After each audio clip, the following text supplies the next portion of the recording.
Hi, everyone. Thanks for coming to tonight's launch of Friend Poems. My name is Casey Way, and I'll be speaking tonight as myself and as Agony Club. I'd like to begin our event by acknowledging that the five of us here in this Zoom space are actually gathered in real life on the traditional unceded territories of the Musqueam, Squamish, and Tsleil-Waututh First Nations. I'm very grateful to be able to live and work here and to be able to share this Zoom space tonight with all of you. So I will start by introducing the publication, and then we will hear from our contributors. I'll read everyone's bio before they begin, before they present, and then Steph will read mine when the time comes.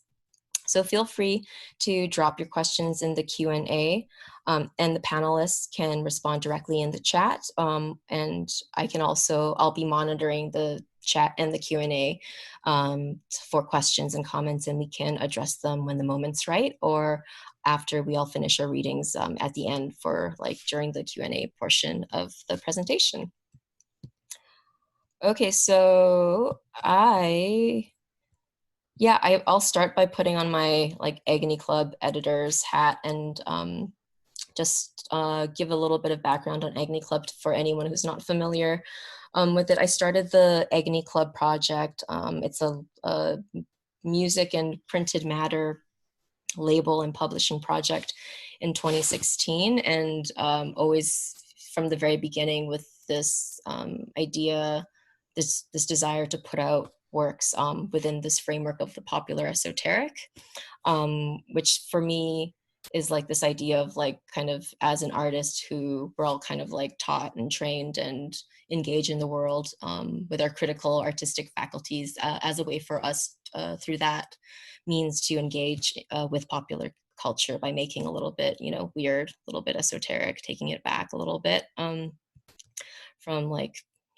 capitalistic forces and whatnot. So yeah, this is Friend Poems is Agony Club's 27th release. It's one of three publications. This is the third publication, I believe. The other two are collections of essays, and also Agony Club puts out it used to be twice a year, like a biannual magazine and mixtape, and now over the last couple of years it's slowed down a little bit just because of capacity to be a once a year magazine and mixtape called AK, and we're on the 8th edition of that.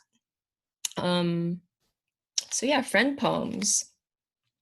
I think I can set it up by reading from the preface just how this project came to be. And it was all actually kind of due to the pandemic. So, okay. So when the pandemic hit in March 2020, AK was prompted by a BCAC Arts Periodical Programs officer to apply for relief funding to help AK continue to do what it does. Reading between the lines of that email, I can't help but feel that the subtle implication of that encouragement I received is because AK is unlikely to ever get another grant. Self-situated in an uncomfortable nether region of classification, arts periodical, art book publisher, music label, and without a business plan, how could I expect for AK to compete against applicants with official mandates, boards, and distribution plans? And this is all perfectly reasonable to me. I'm happy for AK to continue to exist on a release by release basis with no deliverables to fulfill other than to exist as an intermittent artist project. All this to say, suddenly I had an unexpected 5K to fulfill a longtime project dream. I've had the urge to make a poetry anthology for some time now, and these funds allowed me to approach contributors with a reasonable budget. Poetry, poetics, has always been in the lining of my practice. It never has faced outward. What should a poem look like in 2020? And what should a poem written by an artist look like? The title Friend Poems appeared in my mind like a call from the sky. Oops, the sky. My ask was for each contributor to submit 10 to 15 pages of poems or poem-like content to this collection, with the framework being poems written that you'd share to someone, with someone you trust, as poems are quite an intimate thing, and putting that trust out there through the processes of making this book. Starting from this email, being in conversation with me as an editor and AK as a publisher, being alongside poems written by others, and then having the poems made into a physical object and having that object disseminated into the world for readers. I think about the idea of poetry, a poetry anthology, as a way to build trust through this abstraction of language, which often is used persuasively, argumentatively, instructively, and at times a weapon. So yeah, that's the impetus for this project, and I'm really happy to be able to work with my fellow contributors and who are my friends, and also again with Publication Studio Vancouver, who's helped me so much since the beginning of the project. So thanks, Kay. And I thought we could start with Kay as that segue was like it's not as smooth as I hoped it would be. So I'll end this my like blurb with my intro blurb by introducing Kay. Kay Higgins is an artist and cultural worker based in Vancouver. She was a co-founder of ArtSpeak Gallery and the Pacific Association of Artist-Run Centers, is co-proprietor with Kathy Slade of the Artist Press Publication Studio Vancouver, and was executive director of the Artist Run Space Unit Pit projects from 2010 to 2019. She is currently head of publishing at Libby Leschgold Gallery at Emily Carr University of Art and Design and editor of ECU Press. Her work has included manufactured publications, handmade artist books, public inscription, photography, and internet-based projects. She has been a curator, editor, factory and warehouse laborer, technology consultant, and candidate for municipal office. Okay, take it away, Kay.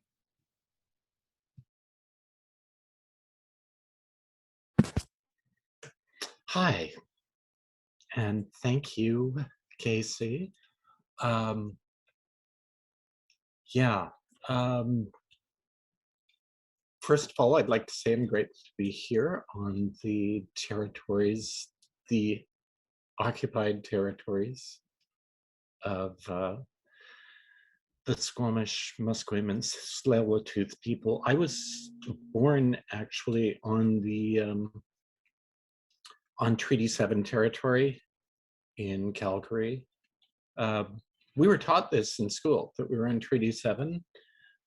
We were never told that we actually had any obligations under the treaty as settlers, which is interesting, I guess, but predictable. I was overjoyed to be able to work with you, Casey, in doing these publications. I think they're incredibly smart. I think centering what we do on live music, which has been a big part of my life as well, even though I participate in it as a visual artist instead of a musician. And the lives of a lot of people I know. What is art school without art bands, anyway? So I was really, it was not the first time that Casey had asked me to contribute to a publication of hers, but it was actually the first time that I've actually done it.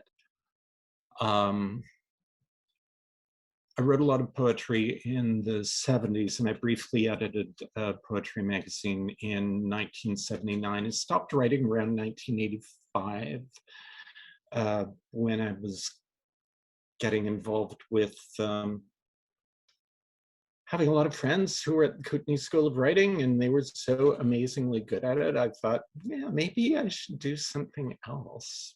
And maybe this isn't really my jam. And you know, the one thing I really objected to all the way through being involved in poetry and hearing it, and that was so refreshing about KSW, was that The I, the autobiographical poetry in the 1970s was dire. I'm sorry, it was terrible. Everything was about I. Everything had a long, long explanation, a long intro. In fact, when I was an editor of this magazine, I used to get people's CVs and they would talk about the girlfriends they'd had as like a way of giving a backstory to the poem. And I'm like, I don't want to hear this. Nobody wants to hear this. You're not that interesting. Anyway, what I've written is an autobiographical poem. And it's about a friend I had in the 1970s who's about 5 years older than me. I won't give you a lot of backstory. It's in the poem. Okay, you said about 10 minutes reading? Because Yeah, I know like I've taken a lot. five to 10, whatever you feel comfortable with. Yeah. Okay, I've taken a lot up with my intro, but I'm going to do, there. Okay. It's titled Chris. I learned about lyric poetry with your hand on my knee, only I didn't.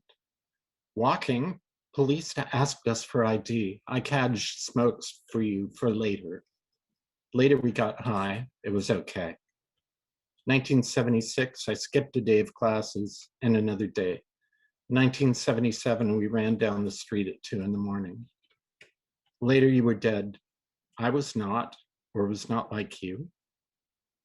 I thought I should feel something other than just your hand. Later I was high. Your name on an obscure wall, you were not there. Later, not with you. Sure, we would solve language with urgency. You died long after a seizure kept you home that one night. You gently lifted my hair out of my coat and over the collar. I did not react to that, ever. Later, I cut off that hair like it would help somehow. Fuck. I expected you. The phone just rang, regardless. Your mother called you by a name, not Chris. It was written on a half stairway to a non-existent floor for years. The smell of that place and our clothes when we left. Those were places I hid and maybe you that didn't exist. The coffee house closed by degrees. Later, I made myself somebody else. Passing traffic screamed faggot. Men looked for fights. Somehow, I was wanted. On either side of the river lie long fields. I took only one punch to the face, I think. The cops offered to fuck you with a flashlight. This was just the way. Meanwhile, I was whoever was there or reflecting them. There was not much what I felt or didn't. I made some excuse. Peter and the Wolf is a lesser known era of Bowie. If I have to explain, there's less pleasure for everyone. On the landing, there was an awkward window and I nearly puked. I stuck my head out in the air while things kept spinning. This was because I was left on the floor in another place. This sort of life, while not necessary, seemed essential.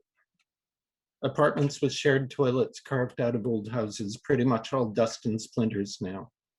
Later, I learned there is one thing that is terrible about you and everyone you know. Her boyfriend was always older because might be like that, might not be anything. Or does a separate book need writing? The glossary of terms from a teenager across the street. Penis and vagina described by a neighbor kid still makes no sense. Later, I was surprised with tongue, which was maybe the acid.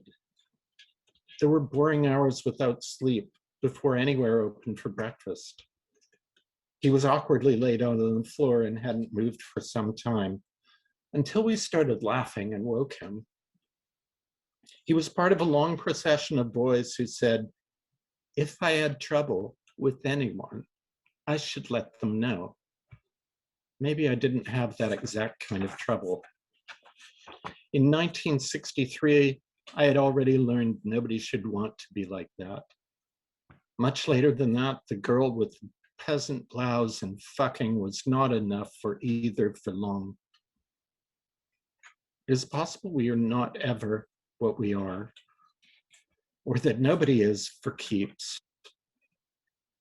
I thought I should oblige, only couldn't and didn't want to, except to be polite. Why are you hurting yourself and laughing? It is the most boring thing. Page. The girlfriend or whatever mentioned the walk. Years later, that was also me. Before this, my body did a thing. Maybe, if known, but those cases were not of me. I stood up quickly. Things went dim. You, not here. You weren't the first of my problems. That was much earlier or later. You were there at that time or not. Much later, it was bad as well. I didn't learn about the lyric. Those winters were hard for us, maybe. Hands on me, not on me, possibly twice. Someone taller later on, then there wasn't. You call that a blowjob. Touch doesn't last. I kept that to myself. This is later, so now you would know. Now that changes or not, in turn. At that time and for after, I could be just not well. But who knows natural from pictures? When the cold reached up to close my throat, it was average. This is something we should have told. Bricks echo nothing at night. When it was over, I hoped to live in a city with more frequent buses or anything. It was over early. On nights without rides, beside the river, that path past the bottom of a bluff. Fear, if I'm honest, of either someone else or me. That night we walked home from the house of the girl with damage. I left without saying, because I was for kissing, but not touching, and against it. Swollen nipples meant skipping gym for a while. That was not long before, as these things go. In 1980, I wanted to be news. If you can't stop cutting your own hair, you can't stop cutting until bare patches are visible from the street. But that was years after, and as far west as I could get. In 1977 or 78, I was not shy exactly, but mostly quiet, they said, and ignored the shouting, unless I couldn't. That other girl's boyfriend was busted, and we kept vigil overnight at his mom's. Later, we shared a bath, as he wasn't coming home to the apartment where people knocked on the window. What she thought I never knew, didn't want to ask. But in part one, I didn't know you. They told me you had a nice voice. The second part, we listened to Never Mind the Bollocks on a fold-out stereo in your bedroom closet. At low volume, it made less sense than ever. Maybe there was a third part, me with that girl and going to the labor exchange at 7 a.m. A room full of shuffling feet and smells. I misspelled your name, which, as it turned out, wasn't it. Maybe a fourth part. After moving and running and briefly winning and insults graffitied on a parking garage, you showed up to the stage after the set, after dark, after the cops. Neither of us belonged there. You more than me, or less. But hash plus tobacco in a rollie is not that strange. I watched you walk to the bus from the back of somebody's van. There were questions. A great river, several lakes, and some mountain ranges lie between me and a date so distant. Somewhere I stopped knowing about you. I knew sex, seizures, trips to the coast, Tennyson, and wild, and. I knew you had died and maybe hadn't changed your name, otherwise nothing. So all a matter of degrees then, because this is me talking. I was generally someone else, with possibilities, therefore defeated. Other times, mostly, we were there.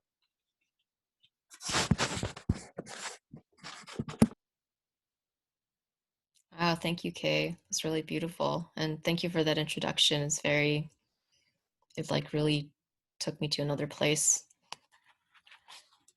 Okay, well, I guess we'll move on and return to this conversation in the Q&A. Up next is Colin Osler. Colin Osler is an interdisciplinary artist and musician based in Vancouver, BC. His work is informed by themes of cultural phenomena, memory recall, and nostalgia. He will be graduating from Emily Carr University with a BFA in Critical and Cultural Practices this spring. Ready? Okay. Hi.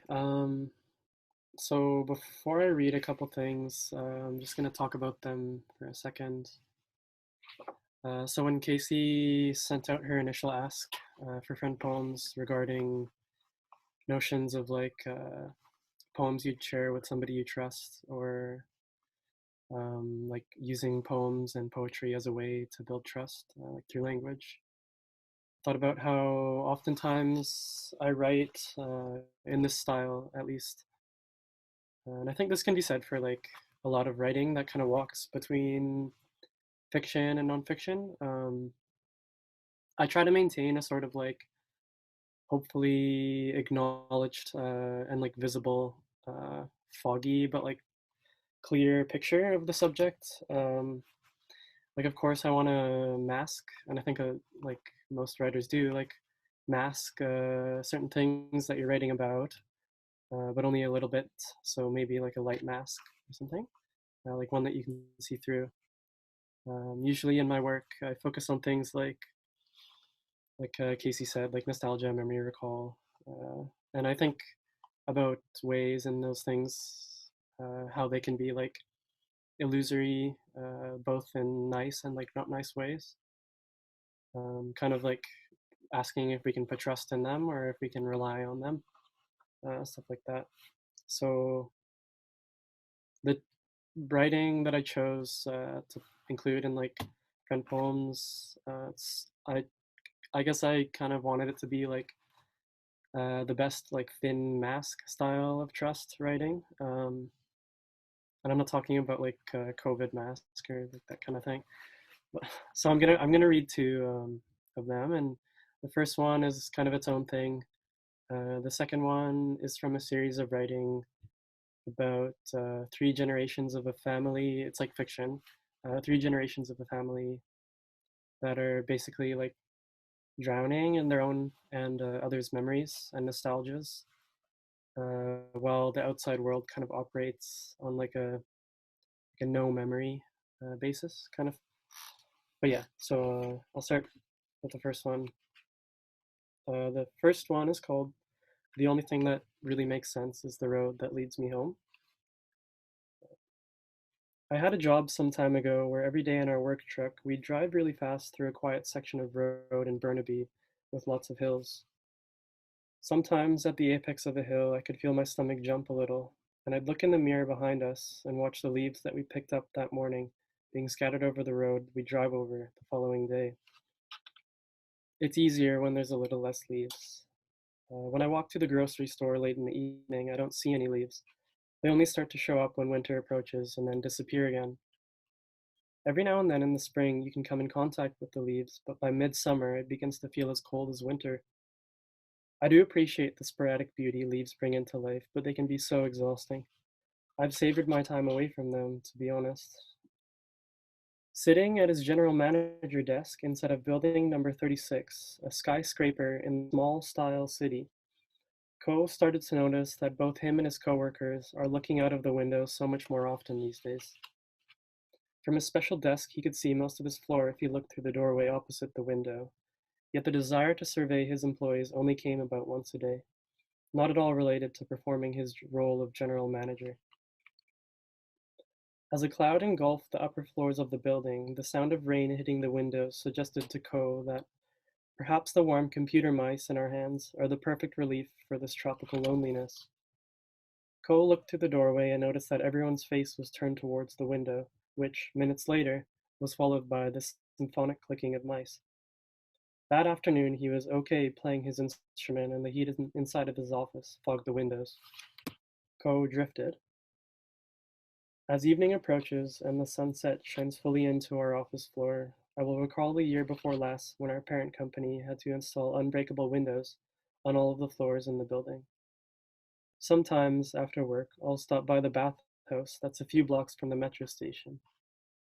I don't like baths, but the images I see in the steam help me pass the time until I return home and fall asleep. Then read the second one. This one is called Passing Letter 1.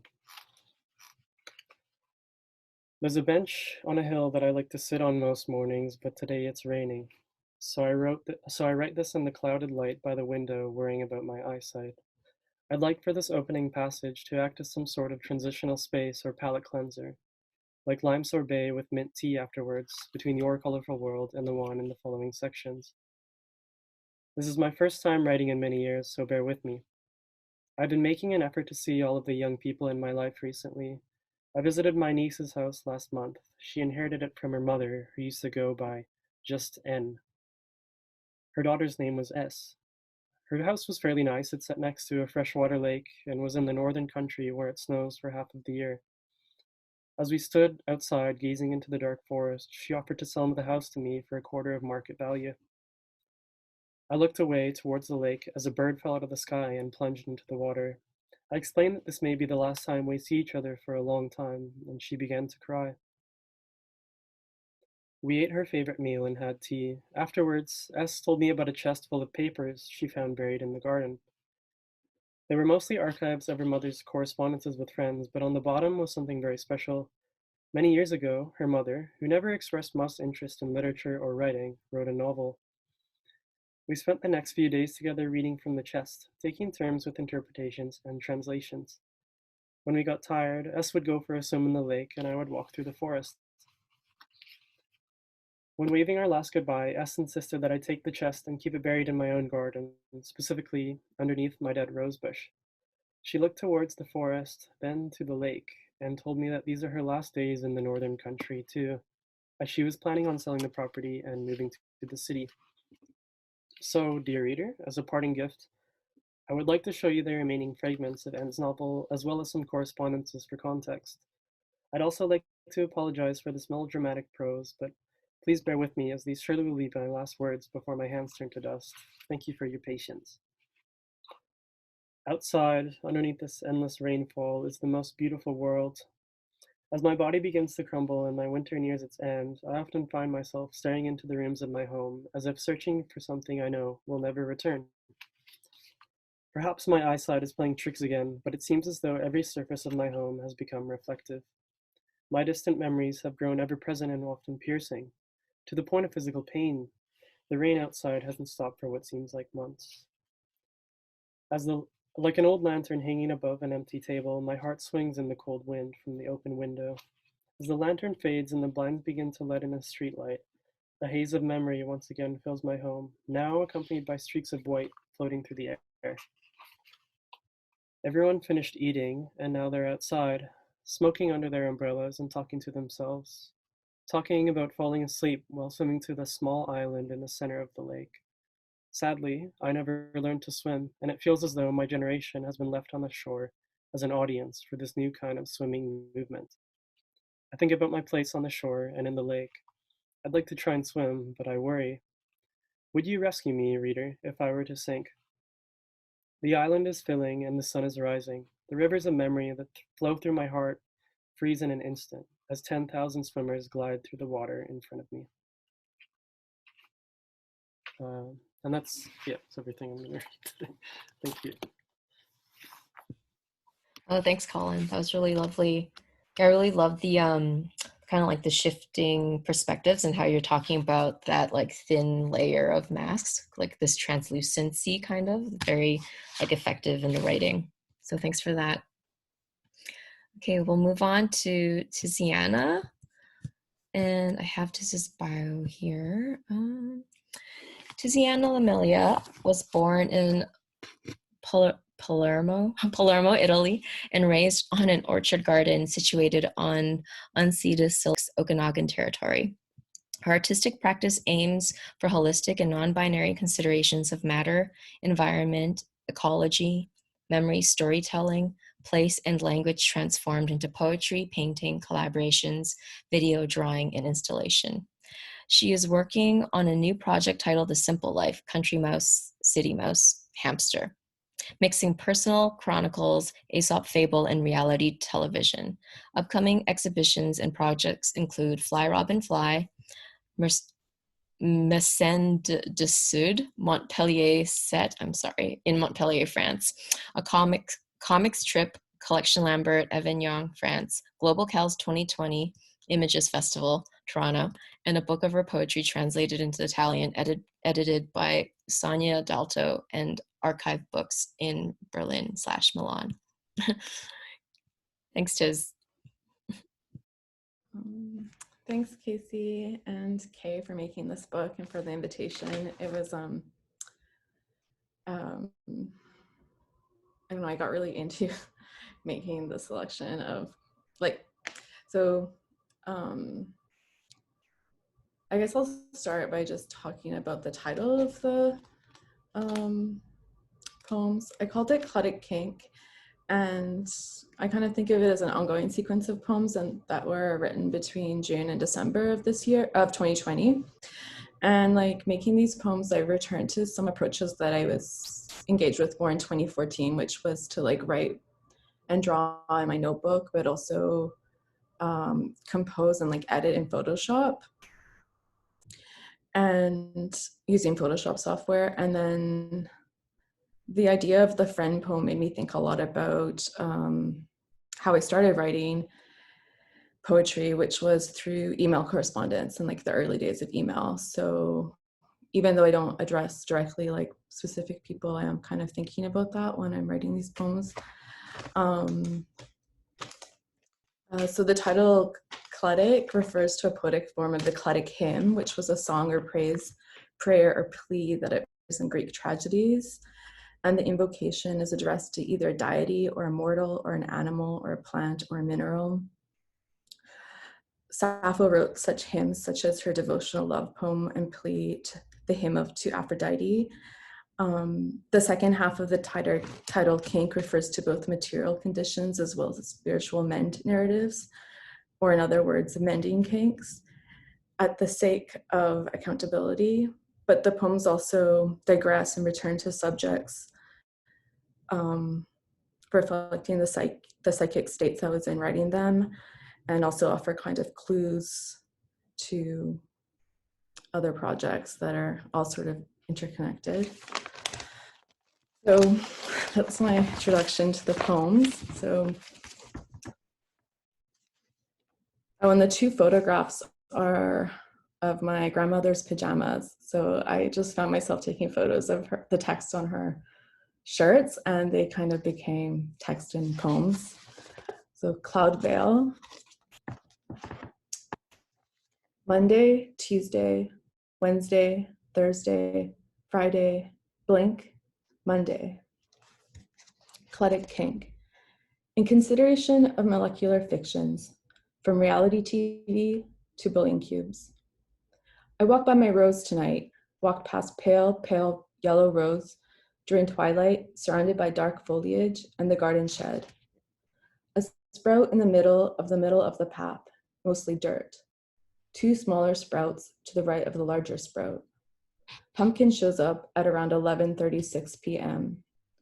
2 elusive creeping vines merge with the blue sky, making a diagonal through time.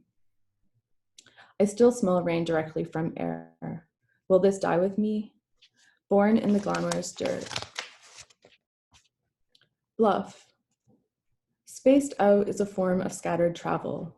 Home is a relationship to condiments. Drop by drop. No tedium equals no plant cinema. By falling asleep, she notices scales of cycle. Woe catcher, catch my woes, veils for morning, touch and break, turn digital as in the delay of the contact of skin. Juicy, visit homespun maidens, touring with velour skins, separating from the gentle man, suited in fleece, baring teeth, blissed and hissed, protect you. Nah, nah, nah, nah. Shepherdess in distress in a 2-piece sweat set, sit and meditate on it. Meditate on the windfalls, not collected or fermented, rotting plums cemented on the drama of the winds, blowing the blonde grasses, girdled hope. Nah, every decision depended on the way the wind blew and broke the grass to revise history as mere nah, disheveled as beer and aging. Juicy on Paris, the finger swipes the universe of peach fuzz and hardware. Basic patterns for felt, potpourri. Say it with flowers, praying intensive. Baby's breath, love in the mist, cowslip, Cupid's dart, dandelion, forget-me-not, snapdragon, narcissus. Cooked water, bio broth, sup my salivate. Sitting all day, I'm soaked by stale air. A body saved for being bouillon, dissolved in humidity. OXO. The present fables. Wind, wind, breathe. Breath over my skin, breath over hot soup. We stew and simmer, glimmer, swallow, concentrated with 2 kinds of sage, like there are 2 kinds of people. A strange soup, angelic shoots, thorny suckers, skim, froth, sweep and listen.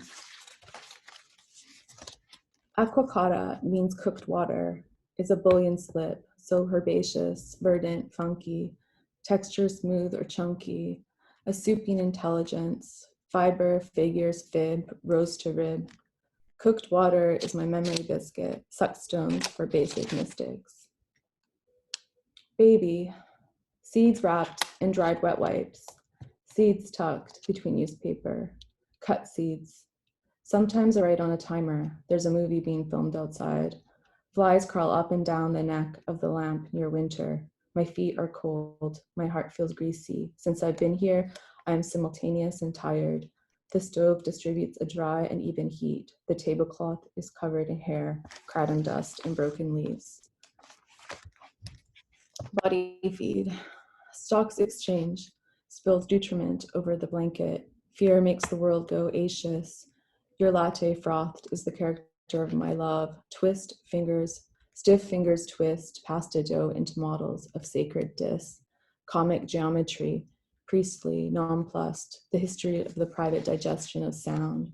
First, collect rain from the sky or save a quart of tears. Bring out a sleeve of sweat. Forecast spill, bring to a boil, then simmer. Clouds settle over the ice on Swan Lake.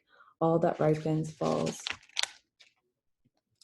Mama, midnight chef, oracle, condiment, wears a tomato crushed velour cap, spills the insides out, synthesized for worked internal lives, spin cycle of growth, return the flow, organized in form, the home Swiss factory. With borage, and I knew it as a seasonal hold on earth, held worlds with furs relaxed in simmering water, eating the dense tissues of closed petals under the metallic sun's grace. Are you Serotini?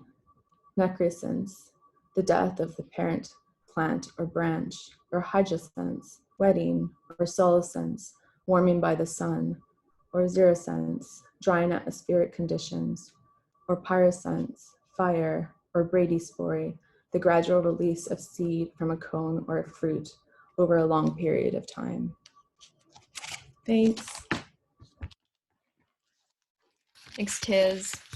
And for those who don't have the book in front of you, yeah, Tiz's like contribution is so visual. There's so many elements of it that we're not getting to experience just by hearing the reading. So I suggest you get this book just for Tiz's visuals, if nothing else. No, you have a lot of images too, Casey. Just a couple. They were inspired by you. Okay, Steph's gonna help me out here now. Okay. So Casey is an interdisciplinary artist, a musician, and writer based in Vancouver. Her practice has evolved from filmmaking into works that cross over between art, music, and community at large. For example, Kingsgate Mall Happenings in 2014, Chinatown Happenings in 2015, the karaoke music video Free Store in 2017, the Art Rock concert series from 2015 to 2018, which resulted in the film Art Rock, the popular esoteric, in 2018. In 2016, she began Agony Club, a music and printed matter label that releases material under the framework of the popular esoteric. She plays in the music project Kamikaze Nurse and sometimes produces music videos and texts under the alias Karen Zolo. She is also co-founder and editor at Reissue.pub and founder and executive director of Art World Software. Thanks, Steph. Okay. Yeah. So my bundle of poems were written, I guess, from March of last year till now. So it's like the post-pandemic poems. And the poems are they're interspersed with like found materials, like found text, and photos I've taken, and also just like research, just like borrowed text from research that I've just accumulated in like Google Docs and like notes, notepad notes over the years.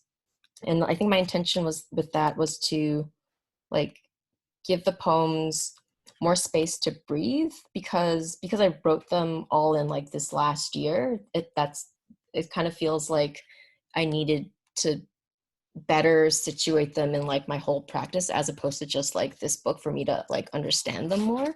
And I'm still like working through them, like even after printing and like fixing the typos, and I'm just like looking at like the poems and like how they sit on the page and like the breaks, and how like they're so different when I'm reading them in my head and then when I'm practicing, like reading the words out loud. So yeah, definitely still a work in progress. So I'll read a couple of things. Yeah, like something I've noticed throughout all of our readings tonight, that like there's a definite like running theme of like time passing and like mortality. And I don't know if that's specific to like our shared psychic spaces as friends or throughout the pandemic, or if that's just like what poetry is. I've been reading a lot of oh my god, what's his name, like Li Young Lee, like that like Chinese American poet. I think that's his name, like Li Young Lee, I think. And he talks about how like with every breath you take when exhaling, when reading a poem, the breath is dying. So all poems are about dying, which is like maybe a bit too romantic, but I kind of also like it. So yeah, this one's called Mudan. I hope I'm pronouncing it right. It's Mandarin for a type of hybrid tree peony belonging to the subsection Viginate, which actually reads like vaginate. And it's my mom's favorite flower. So Mudan. No longer young, she is beautiful. The growth of her hair has nearly stopped. The line where she last died hasn't inched in years. Our glacial activity. Note to self, a present idea. Note to self, her favorite flower. The skin of her hands no longer take water. In the winter, the slightest touch will split open her fingers. Every crease opens, the eldest child wincing. Those same hands pulled schooling out from the paddy fields, wrapped hundreds of thousands of airplane meals, struck me the hope and the cause. No longer young, she is beautiful. And I'm also like, I try to challenge myself by trying to write a long poem, like poem that's like longer than 50 lines, and also just like longer than like a 2-page spread. And this one's like obviously has been the most challenging. And I feel like I was writing it as I was spending like a lot of time, like, because like Tiz and I are neighbors now, so we've been hanging out like in our garden over the summer a bit, and just like kind of like Tiz, as you were reading, I was kind of feeling like, oh yeah, the kind of like psychic kind of like bleed through of like the garden and the ritual of the domestic, I think kind of kind of permeated like my mind when I was writing, like working through the bulk of this one. So yeah, this one's called Celebration.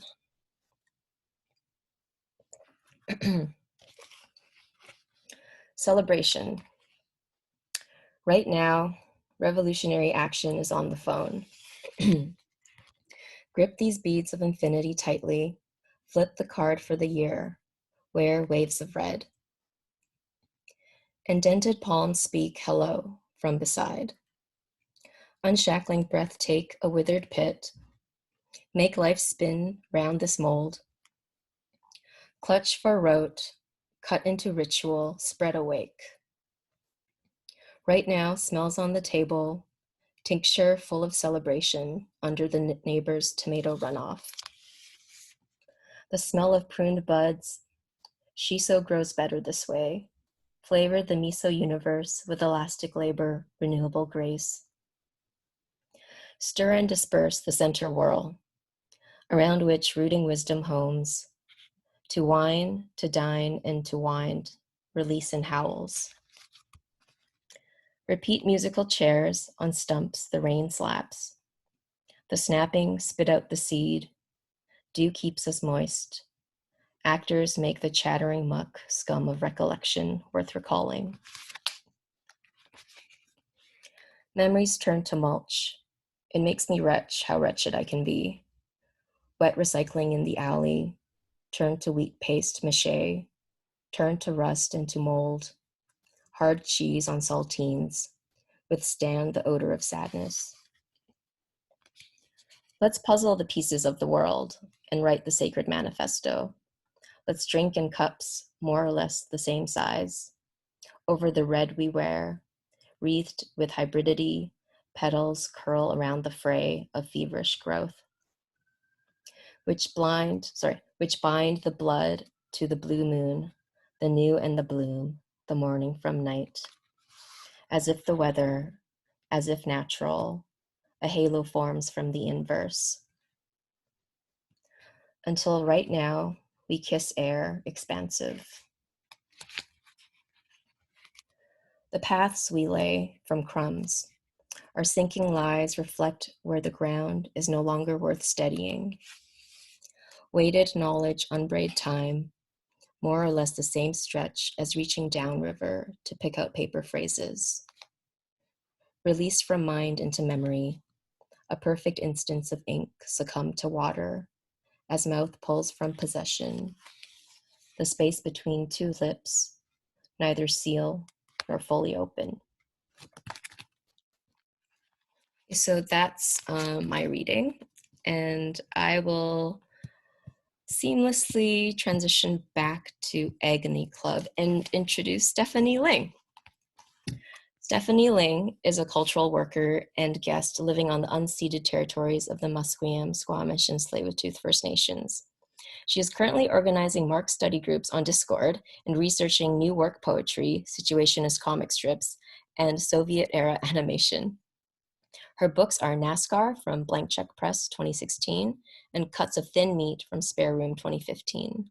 A forthcoming chapbook with House Press based in Montreal is called Mixed Martial Arts and coming out this year. Steffanie. Thanks, Casey.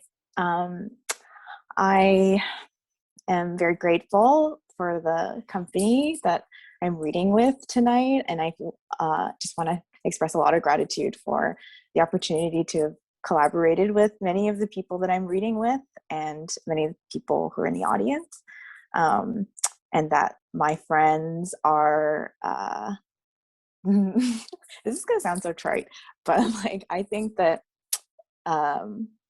in a way I think my friends are kind of like my muses, in the sense that so much of the thinking happens when we're not in the space of thinking, but in the space of eating, drinking, joking, laughing, hanging out.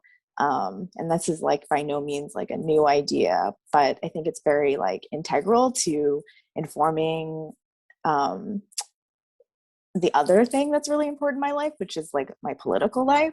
And I think that my friendships and my politics are something that I try to collapse in my poetry very often.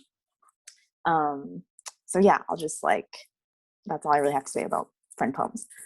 For now anyway. So I'm gonna read a poem that is actually not by me, but was written by my friend Nathan Crompton, and he wrote it and gave it to me on my birthday when I turned 27. Yeah. And it's called In Praise of Rest.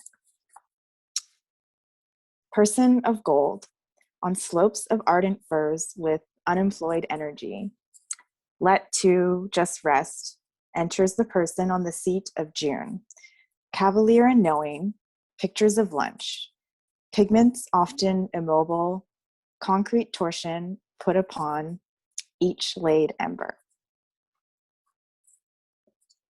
There's a picture of the poem in the book too.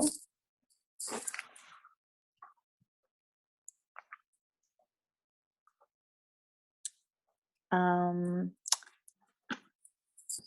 then I'm gonna read a poem that I wrote for my friend Sid on her birthday, which was also celebrated in the same on the same island, Gambier Island.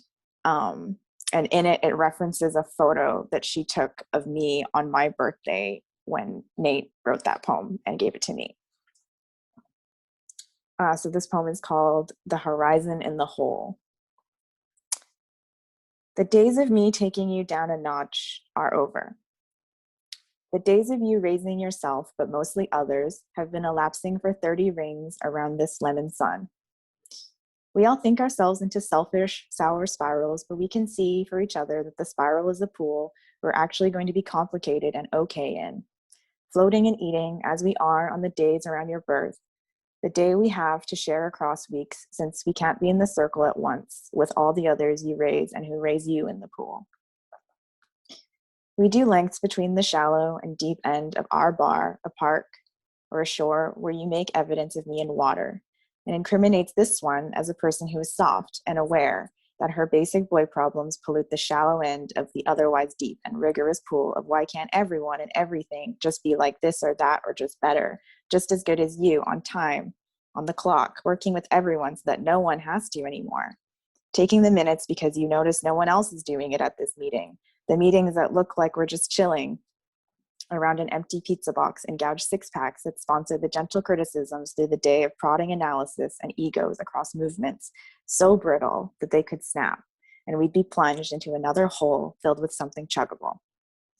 Still, we float and do swim towards the horizon in the hole, making soft and fun evidence that proves we can win, as we have when we text and meet an hour later in the understood monosyllabic replies, together punching up in the policy-making, chain-smoking, loving, and shit-talking loops of our comradeship.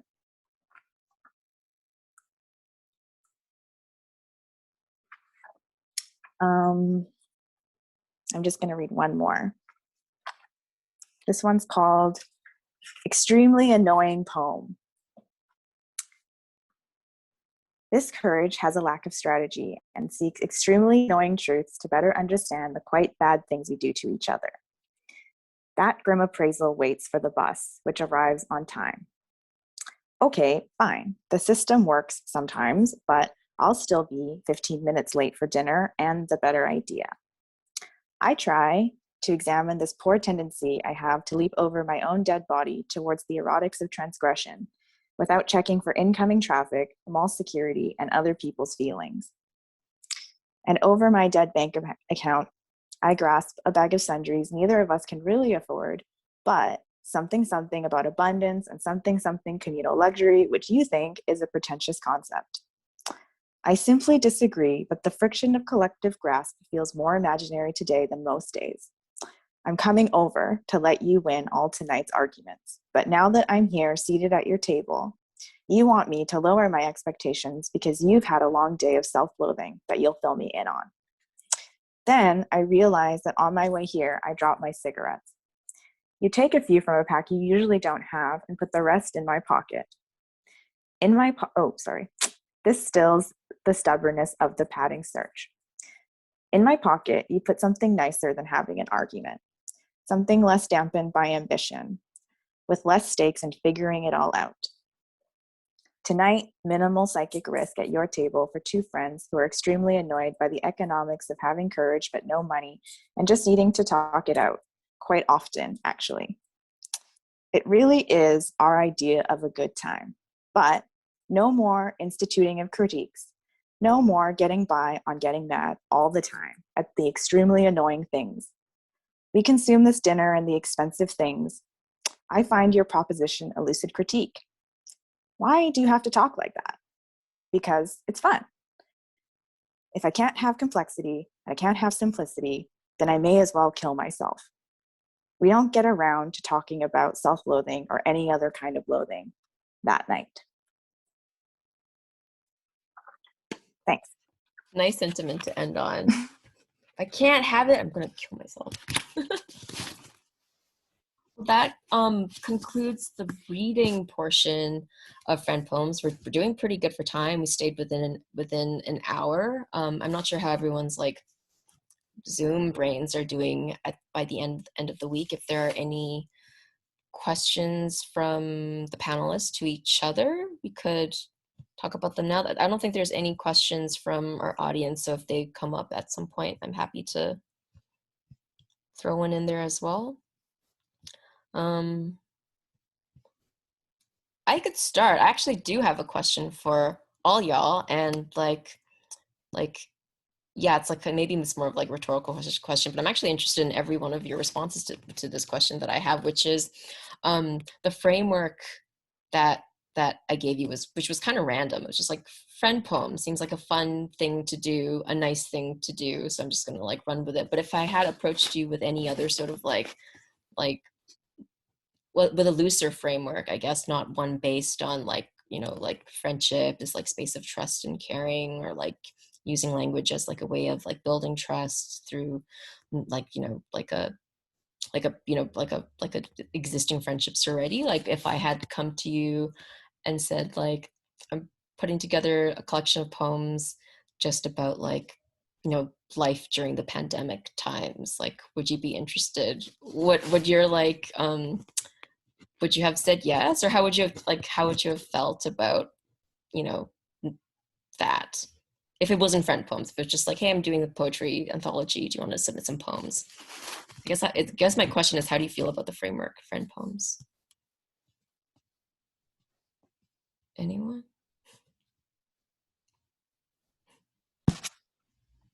Yeah, that's big. It's really big. But I mean, when I started actually writing, I wasn't thinking so much about the framework anymore. It's just it underlies everything. I think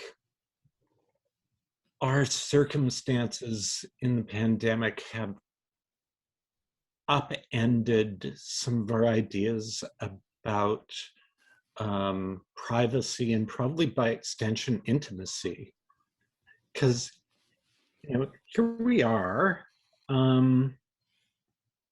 we have all of us extended the into some intimacy that we would reserve for friendship to a public, right?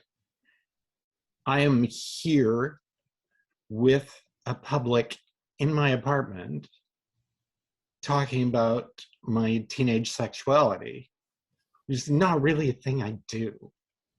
Certainly, like, I've never done super easily. I don't know. I want to come back actually to what you said, Casey, about poems being about dying.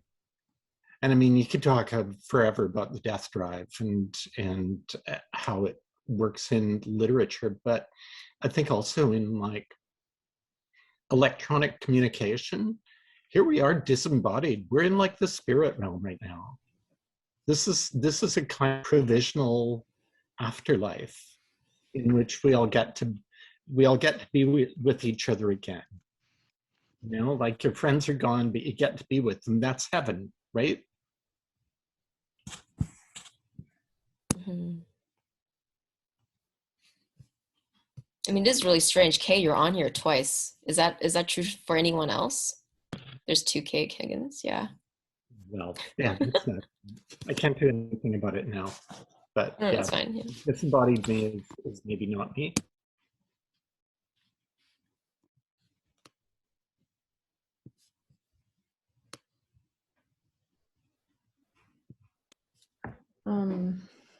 Yeah, I think like for me, the framework, I sort of just similar to Kay, like stop, like I kind of worked completely intuitively and just trusted that like it would kind of connect to the subject, or like that there was something inherent about like how you were inviting people that kind of form these connections. And then I think if your topic had been the pandemic, I probably would have written the same poems.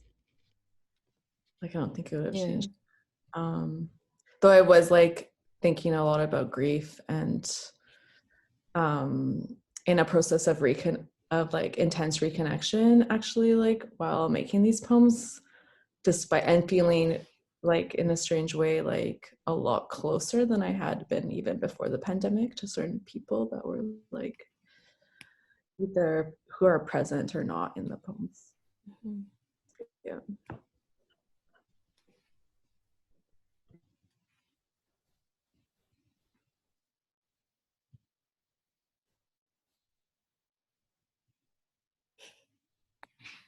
Isabel says, thanks everyone for kidnapping my brain tonight. Zoom equals afterlife, while heaven is probably worse. Probably is, actually.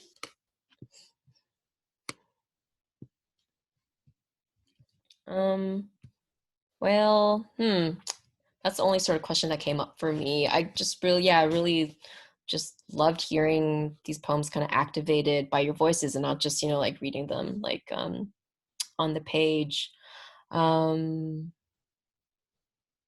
I don't know, is there anything else? I'm sorry, I should have prepared more questions, but I didn't. Yeah, people should buy the book and experience it for themselves. There's many beautiful, it's a beautiful book, black and white and colored pages with lots of things that could not be communicated in the reading, a whole notes section.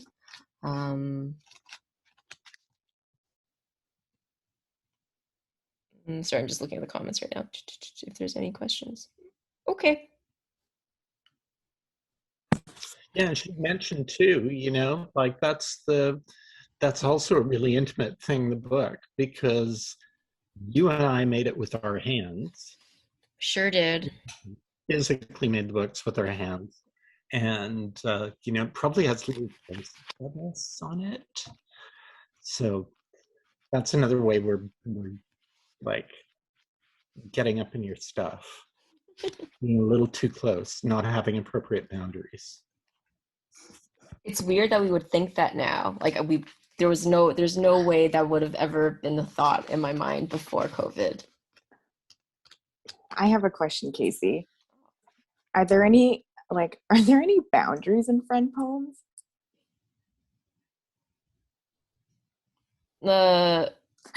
Can you elaborate? What do you mean? I really love this idea that like there's like, well, obviously there's intimacy, but like in the poetry, or intrinsic intimacy in friend poems.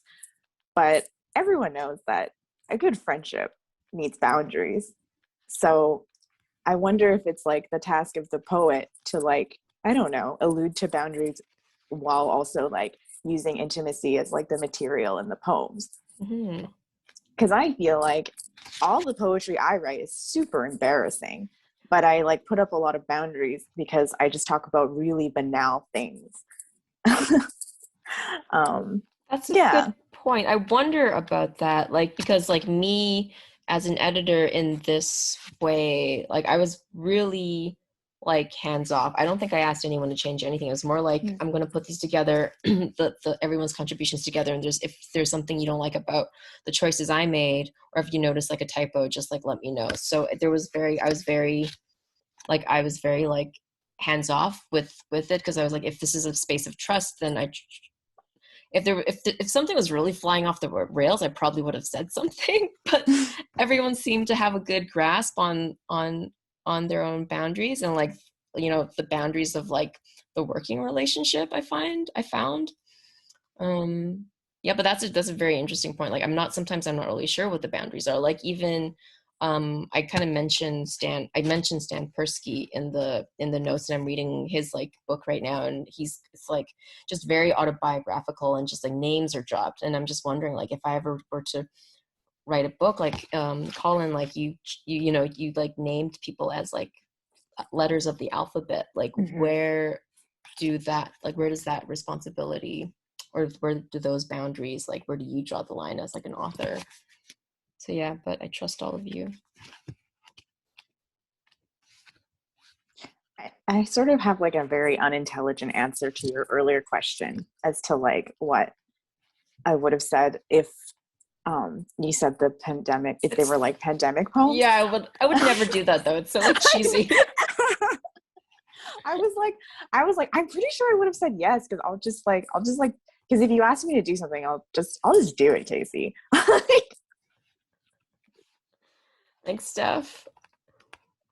Like, I mean, like, I hope if I had asked you all to be like, hey, I'm creating this like collection called Pandemic Poems. Do you want to submit something?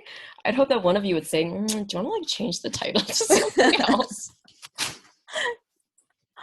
I'm pretty sure I would have done that. Mm-hmm.